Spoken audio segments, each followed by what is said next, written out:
Tuhan memperhatikan tetesan air mata setiap orang yang hidup takut akan Dia. Dalam pencobaan, dalam persoalan, Dia berikan kekuatan. Tuhan takkan biarkan, Tuhan takkan tinggalkan setiap orang yang hidup mengasihi Dia. Walau harus hidup dalam penderitaan, namun tetap percaya. Semua pencobaan yang kau alami takkan melebihi kekuatanmu. Tetaplah pandang hidup Tuhan Yesus yang taat walau harus menderita. Setialah lakukan kehendak Bapa, tetaplah tinggal di dalam firman-Nya. Jadilah berkat bagi sesama sampai Bapa jemput pulang ke surga.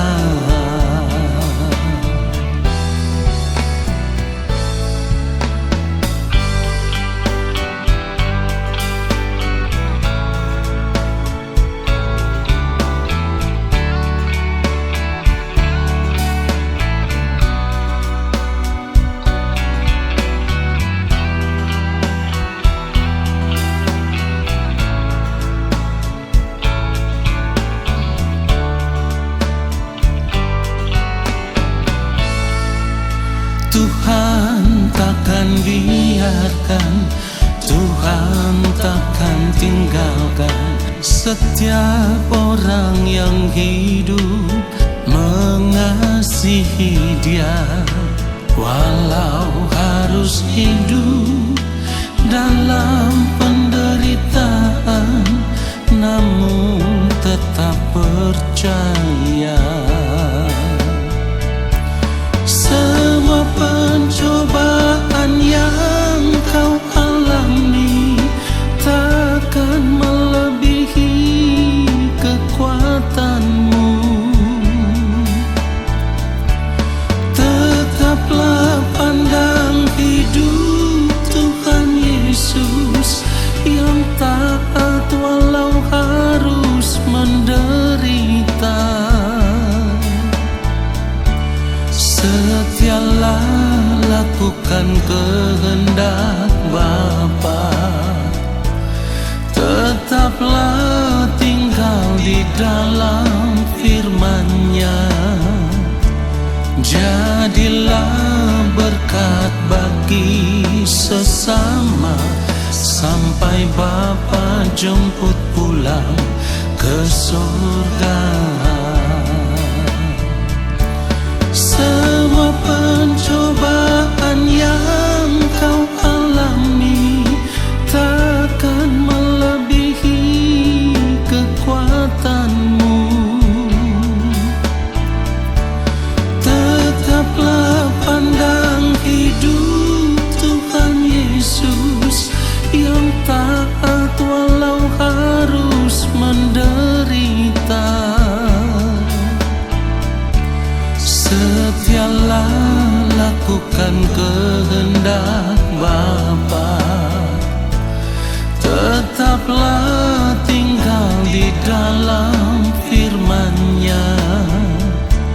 Jadilah berkat bagi sesama sampai Bapa jemput pulang ke surga.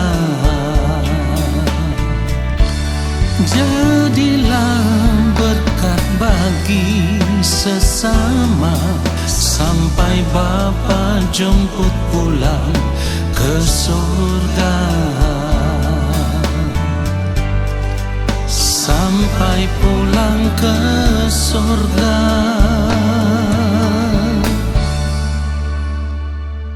Mari kita siapkan hati kita. Allah Bapa yang Maha Kudus, Allah yang Maha Agung, Allah yang Maha Mulia. Saat ini ya Bapa, kembali kami ada di hadirat-Mu, dan kami mau menanti-nantikan Bapa berbicara bagi kami. Kuduskanlah setiap keberadaan hidup kami, maafkan ketidaktepatan hidup kami. Apapun yang kami lakukan salah di hadapan Bapa, ampunilah kami, supaya ketika kami mendengarkan kebenaran firman-Mu, kami ada dalam kekudusan Tuhan, kami ada dalam kesucian Tuhan. Kami mohon kekuatan kuasa Roh Kudus mengurapi setiap kami, membuat kami mengerti akan kebenaran firman-Mu ya Allah. Lalu ketika kami mengerti, kami mau menjalani hidup ini, kami mau hidup seturut dengan firman-Mu ya Bapa. Terima kasih yang Maha Kudus, yang Maha Mulia. Terpuji-pujilah nama-Mu kekal selama-lamanya. Dalam nama Bapa, Anak, dan Roh Kudus, dalam nama Tuhan Yesus Kristus, kami siapkan hati kami untuk menerima kebenaran firman Tuhan saat ini. Haleluya. Amin. Saudara yang dikasihi oleh Tuhan Yesus Kristus, satu keadaan hidup kita yang selama ini sebenarnya tidak kita sadari dengan sungguh-sungguh adalah kita selalu memiliki kebiasaan memperhatikan kehidupan orang lain, lalu kita mau mengenakan kehidupan orang itu juga di dalam kehidupan kita. Ini artinya di dalam hidup ini seringkali kita tidak pernah merasa cukup dengan apa yang kita miliki. Kita selalu mau hidup seperti kehidupan orang lain yang hidup di dalam kenyamanan, hidup berlebihan, ya, hidup bisa menikmati kesenangan hidup dunia. Kita mau juga menikmati itu, saudaraku. Jadi ketika kita melihat keadaan orang lain yang lebih daripada kita, pada akhirnya itu akan menimbulkan rasa iri di dalam diri kita sendiri. Kita iri melihat keadaan orang lain. Saudara, kalau kita tidak menyadari akan hal ini, kita selalu memandang kehidupan orang lain dan kita mau juga hidup seperti itu, maka sebenarnya ya kita sedang menuduh Tuhan seolah-olah tidak berlaku adil atas kehidupan kita. Artinya kita bisa berpikir bahwa kenapa Tuhan lebih memberkati orang lain daripada diri kita sendiri. Nah saudaraku, hal ini sering terjadi di dalam kehidupan banyak anak-anak Tuhan yang selalu tergoda untuk hidup sama seperti orang lain hidup. Tentu hidup di dalam kenyamanan hidup dunia, menikmati kesenangan hidup dunia, hidup di dalam kelimpahan, kekayaan. Pada akhirnya saudaraku, ketika sedang berdoa pun yang diminta adalah supaya Tuhan memberkati berlimpah-limpah, ya. Saudara yang dikasihi oleh Tuhan Yesus Kristus, hendaknya sebagai orang percaya kita harus sadar akan hal ini. Kita harus tetap berdiri di atas kebenaran firman Tuhan dan tetap percaya bahwa Allah itu adalah Allah yang setia dan adil. Ya, saudara yang dikasihi oleh Tuhan Yesus Kristus, Tuhan itu tidak pernah meninggalkan anak-anaknya yang selalu berharap kepadanya. Tetapi seringkali tanpa sadar, kita telah menuduh Tuhan, kita mempersalahkan Tuhan hanya karena kita melihat keadaan orang lain yang lebih daripada kita. Nah saudara, kita harus tetap berpikir bahwa apa yang Tuhan ajarkan dalam setiap kebenarannya, ya, itu harus menjadi pedoman hidup kita sebagai anak-anak Allah. Tidak boleh tidak. Misalnya, Di dalam doa pun Tuhan Yesus mengajarkan kepada kita satu format doa yang sangat luar biasa. Kalau kita melihat Matius 6 ayat 11, ya, firman Tuhan katakan apa? Berikanlah kami pada hari ini makanan kami yang secukupnya. Nah saudaraku, kebenaran ini sesungguhnya hendak mengajarkan kita untuk terus merasa cukup dengan apa yang ada pada kita, dengan apa yang kita miliki. Jadi kita tidak perlu merasa iri hati ketika kita melihat keadaan orang lain lebih baik dari kita. Nah saudara, kalau kita tetap merasa cukup dengan apa yang kita miliki, itu akan membuat kita menjadi orang percaya yang bisa selalu mengucap syukur dalam segala keadaan hidup ini. Firman Tuhan katakan kepada kita, Ibrani 13 ayat yang kelima, janganlah kamu menjadi hamba uang, dan cukupkanlah dirimu dengan apa yang ada padamu. Karena Allah telah berfirman, aku sekali-kali tidak akan membiarkan engkau, dan aku sekali-kali tidak akan meninggalkan engkau. Perhatikan itu saudaraku, di dalam segala keadaan, ketika kita berharap kepada Tuhan, ketika kita benar-benar tunduk dalam pengaturan Tuhan, hidup di dalam penurutan akan kehendak Allah, maka Tuhan tahu apa yang kita butuhkan. Ingat, Tuhan tahu apa yang kita butuhkan, bukan apa yang kita inginkan, bukan. Yang kita butuhkan itulah yang akan dicukupi oleh Tuhan. Saudara perhatikan di dalam kebenaran firman Tuhan tadi dikatakan karena Allah telah berfirman. Artinya Allah sudah mengatakan, Allah sudah berjanji, ya. Dan janji Allah itu ya dan amin, ya. Lalu apa janji Allah itu saudaraku? Aku sekali-kali tidak akan membiarkan engkau, dan aku sekali-kali tidak akan meninggalkan engkau. Itu janji Allah. Penyertaan Tuhan selalu akan bersama-sama dengan kita di dalam segala keadaan. Kalau kita mau hidup takut akan Dia. Karena ternyata bukan Allah yang tidak menepati janji, tetapi seringkali kita sendiri yang tidak hidup sesuai dengan perintah Allah, saudaraku. Nah, kebenaran ini seharusnya membuat kita menjadi kuat. Tidak perlu takut terhadap apapun, saudaraku. Sebab kita tahu bahwa Tuhan tidak akan pernah meninggalkan kita. Ya, saudara.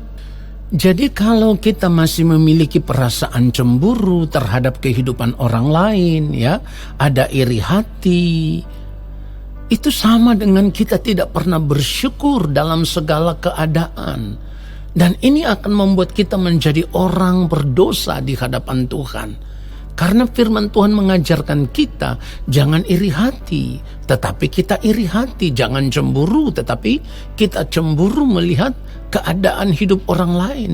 Nah ingat saudaraku, segala sesuatu yang timbul di dalam hati kita, apa yang kita pikirkan, apa yang kita inginkan, apabila semuanya itu tidak sesuai dengan kehendak Tuhan, maka itu adalah dosa. Itulah kenapa firman Tuhan katakan, di dalam hidup ini kita harus belajar untuk mengenakan pikiran dan perasaan Kristus. Supaya apa? Supaya semua gerak kehidupan kita benar-benar sesuai dengan apa yang Tuhan kehendaki, apa yang kita pikirkan, apa yang kita rasakan, semua ya sejalan dengan pikiran dan perasaan Kristus. Nah saudaraku, orang yang percaya yang mau hidup seperti ini, dia tidak akan pernah takut dengan keadaan hidup seperti apapun. Kenapa demikian saudaraku? Karena kalau kita mau sungguh-sungguh percaya kepada janji Allah bahwa Allah sekali-kali tidak akan pernah meninggalkan kita di dalam segala keadaan. Kita tahu Allah itu Allah yang setia, Bapa itu Bapa yang selalu penuh dengan belas kasihan. Di dalam keadaan apapun kita tidak akan takut, ya. Kalau berbicara tentang makanan, pakaian, maka kita juga ingat firman Tuhan berkata di dalam 1 Timotius 6 ayat 8, asal ada makanan dan pakaian cukuplah. Artinya, kalau tidak hidup berlebihan ya tidak apa-apa. Tetapi kalau Tuhan mempercayakan kepada kita sesuatu yang lebih, itu juga bukan untuk kita nikmati, tetapi itu semua kita mau mempergunakan untuk mendukung pelayanan pekerjaan Tuhan. Karena fokus hidup kita itu bukan untuk menikmati kenikmatan hidup dunia, tetapi sebagai orang percaya yang hidup takut akan Tuhan, kita tahu fokus hidup kita itu hanya satu, yaitu Tuhan dan kerajaannya. Oleh sebab itu kita harus mengerti di dalam kehidupan ini, mana kebutuhan, mana keinginan saudaraku. Sebab ternyata yang sering kali kita turuti di dalam kehidupan kita itu keinginan diri kita. Nah, keinginan diri kita itu kan selalu dipenuhi dengan keinginan daging. Ini yang sangat berbahaya bagi kehidupan kita, tetapi kita selalu menuruti itu. Kita tidak mau berusaha untuk menguasai hati dan pikiran kita, untuk membedakan manakah kebutuhan, manakah keinginan saudaraku. Saudara, jadi jangan lagi kita tergoda ketika melihat kehidupan orang lain. Orang lain memakai gadget dengan merek terbaru atau seri terbaru, kita juga mau seperti itu. Orang lain memakai barang-barang yang branded, kita juga mau seperti itu. Dia pakai mobil yang bagus, kita juga mau seperti itu. Dia pakai motor yang bagus, kita juga mau seperti itu. Ini keliru. Tuhan tidak pernah ajarkan kita untuk memiliki cara hidup seperti itu, saudaraku. Yang Tuhan ajarkan kepada kita, asal ada makanan dan pakaian, cukuplah. Mengucap syukurlah di dalam segala hal. Ya, 1 Tesalonika 5 ayat 8 firman Tuhan katakan, mengucap syukurlah dalam segala hal, sebab itulah yang dikehendaki Allah di dalam Kristus Yesus bagi kamu. Jadi kita tahu ketika kita ada di dalam Kristus, apa yang Tuhan kehendaki dari hidup kita. Yang Bapa mau adalah dalam segala keadaan kita mengucap syukur. Bukan karena kita mendapat berkat saja kita mengucap syukur, tidak. Dalam segala keadaan kita mengucap syukur. Mau sakit, mau menderita, ya, mau hidup susah. Dalam segala keadaan, apapun itu, kita harus tetap mengucap syukur. Dan kita harus tetap berkata, semua baik. Karena Bapa itu baik dan Dia tidak pernah meninggalkan hidup kita. Kiranya kebenaran firman Tuhan ini semakin menyadarkan kita supaya kita merasa cukup di dalam segala keadaan. Apapun yang kita alami, kita tahu satu hal, Allah sekali-kali tidak akan pernah membiarkan kita, dan Allah sekali-kali tidak akan pernah meninggalkan kita. Mari kita tundukkan kepala kita, mari kita berdoa. Yang Maha Kudus, Allah Bapa kami di dalam kerajaan sorga, terima kasih untuk kebenaran firman-Mu ya Bapa yang mulia. Maafkan kami kalau selama ini seringkali kami belum mampu mengucap syukur di dalam segala keadaan hidup kami. Padahal kami tahu yang Bapa mau adalah kami hidup senantiasa di dalam ucapan syukur apapun keadaan hidup kami. Saat ini ya Bapa, kami mau belajar untuk bersyukur di dalam segala keadaan dan tidak melihat lagi kehidupan orang lain yang lebih daripada kami.